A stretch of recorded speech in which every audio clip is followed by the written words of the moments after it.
Hello, I'm Tina Payne Bryson. I want to talk to you about what the science tells us about what we should do when our kids are going through something really difficult. And the science is clear, even in times of good, but especially in times of bad. What your kids need most from you in order to be resilient, in order to weather difficulty, is you. Imperfect you, flawed you, sometimes falling apart you. We have so much power by just being in relationship with our kids, for what Dan Siegel and I call showing up for our kids, helping them feel the 4 S's, feeling safe, where we protect them and we communicate to them, we're going to protect you and we're going to figure this out together, where we help them feel seen, where we say, I know it's so hard.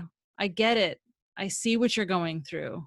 This is scary for you, or you're feeling really angry about how school is going right now. And then soothed, where we comfort them, we help them, we support them and say, I'm here for you. How can I help? I think it's so important that when we provide these experiences of helping them feel safe, seen, and soothed, they develop this thing called secure attachment, which is one of the best predictors for how well they turn out. This means we don't have to be perfect, but it means that when our kids need us the most, we show up and we are present with them. It's incredibly liberating to remember that when our kids are really upset about something, feeling anxious, angry, frustrated, helpless, hopeless, whatever's going on, that we don't necessarily have to rush in and fix things or, do something differently. What we first need to start with is to be present, to show up in that moment and say, I'm here. I hear you. This is hard.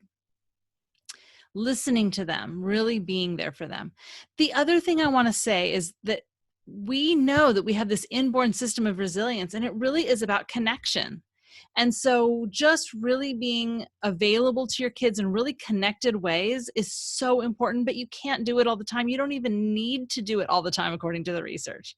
Just a chunk of time, even if it's just 15 or 20 minutes a day, where you're really connected, tuning in, giving your child your full attention, listening, playing, joining with them, having shared moments of joy and silliness. These are super important moments because they actually fill our child's tank to be able to weather stress in better ways.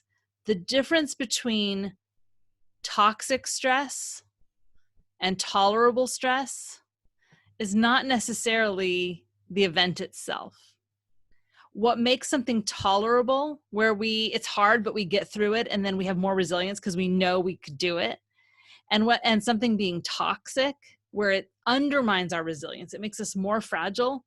Like I said, it's not necessarily what's happening, but it's how much support we get.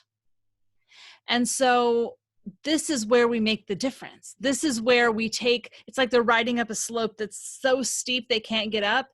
And by showing up for them, being present, we lower the slope like this. And it makes it more easy. They can do it then, they can get through it. So really what I'm saying to you is show up. Be that person for your child that helps them get enough support.